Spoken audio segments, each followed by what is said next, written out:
So the first question is about switching costs. Switching costs describe how easy or difficult it is for your customers to switch to another company. So let's look at a first example. I like this example of the iPod. So you might remember when Steve Jobs pitched the iPod on stage, the one big thing that he mentioned again and again and again was 1,000 songs in a pocket. That's the value proposition. 1,000 songs in a pocket, which is obviously a great product innovation that they were selling through retail to the mass market. And indeed, there was a lot of technology innovation that went into that because it was hard to put 1,000 songs in a pocket at that time.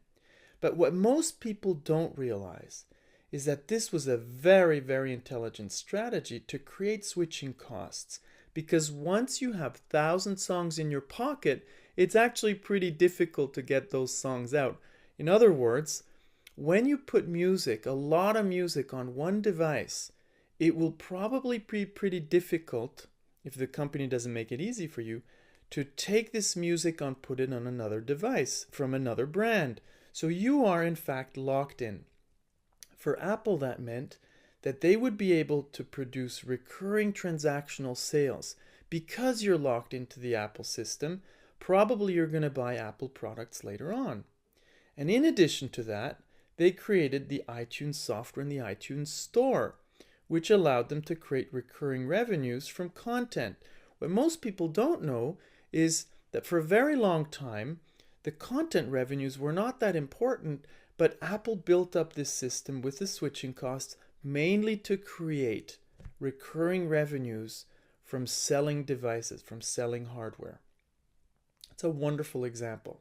So how do you perform on switching costs? Are your switching costs very low, so you'd perform a 0? Or are your switching costs very high and you perform a 10? So I'll give you one example. I worked with a company in the hygiene sector, and one of the products that they had was toilet paper. Well, guess what? When it comes to toilet paper, the switching costs are practically 0. That's why these companies invest a lot in marketing and brand, because there are no switching costs. As a customer, you can switch from one brand to another very easily.